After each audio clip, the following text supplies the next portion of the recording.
La matinale de Radio Classique avec David Abiker. Et Christian Macarion à 7h41, je vous le disais. Pour l'écho du monde, c'est une visite historique qu'accomplit le président intérimaire syrien Ahmed El-Shara. Il rencontre aujourd'hui Donald Trump à la Maison-Blanche. Quels sont, mon cher Christian, bonjour. Bonjour David. Quels sont les enjeux de ce rendez-vous inédit ? Eh bien, c'est un événement marquant dans toute l'histoire du Moyen-Orient, dans la mesure où aucun dirigeant syrien, vous l'avez dit David, ne s'était rendu en Syrie depuis l'indépendance de ce pays en 1946, date à laquelle, évidemment, l'État d'Israël n'existait pas encore. C'est dire si ce voyage a dû être mûrement réfléchi par les services de l'administration Trump. À cet effet, jeudi 6 novembre, la semaine dernière, le Conseil de sécurité de l'ONU a levé les sanctions et l'interdiction de déplacement qui pesaient sur Ahmed Al-Shara en raison de ses liens antérieurs avec le groupe État islamique et Al-Qaïda.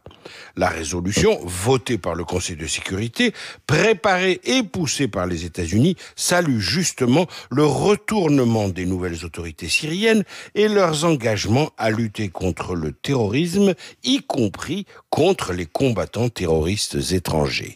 Un ancien terroriste lié à Al-Qaïda en visite à la Maison-Blanche, c'est un revirement plus que significatif que visent les États-Unis en procédant à cette incroyable reconnaissance. Eh bien, Damas devrait signer un accord pour rejoindre la coalition internationale anti-djihadiste menée par les États-Unis qui regroupe actuellement 88 pays. C'est grâce à cette coalition et grâce aux forces démocratiques syriennes conduites par les Kurdes de Syrie, que le groupe djihadiste État islamique avait été défait militairement en 2019 en Syrie. Aujourd'hui, les Kurdes négocient les conditions de leur intégration dans l'armée syrienne. Par ailleurs, après plus de 13 ans de guerre civile, la Syrie cherche aussi à garantir des fonds pour sa reconstruction, un chantier absolument géant, chantier gigantesque, dont le coût pourrait dépasser les 220 milliards de dollars selon la Banque mondiale.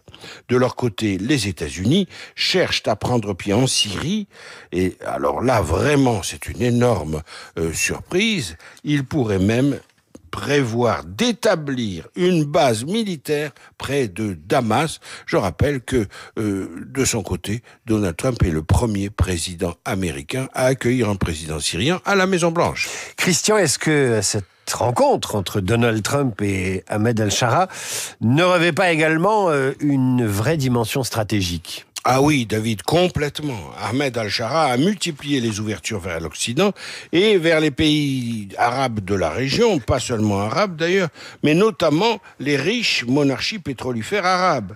Il a ainsi engagé des négociations, ça c'est beaucoup plus surprenant, avec Israël. Oui, la Syrie et Israël discutent. Israël, pays avec lequel la Syrie, je le rappelle, est théoriquement en état de guerre. Donald Trump avait déjà rencontré le dirigeant syrien lors d'un voyage dans le Golfe en mai dernier. Le président américain avait alors pressé le dirigeant syrien de rejoindre les accords d'Abraham qui ont acté en 2020 la reconnaissance d'Israël par plusieurs pays arabes. Mais cette fois, les négociations directes entamées par les autorités syriennes avec Israël vont être au cœur des discussions.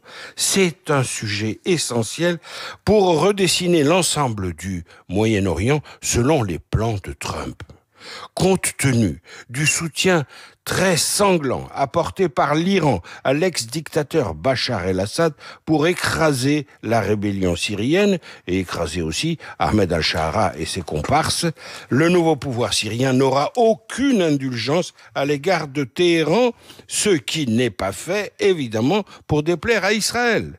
D'où une conjonction d'intérêts entre Damas et Jérusalem que la Maison-Blanche entend bien favoriser activement. Quel retournement en 20 ans. Christian Macarion pour l'Écho du Monde, que vous retrouvez demain à 7h40 sur Radio Classique. À suivre le journal imprévisible, une petite histoire des pseudonymes d'Émile Ajar à Paul Bismuth. Il est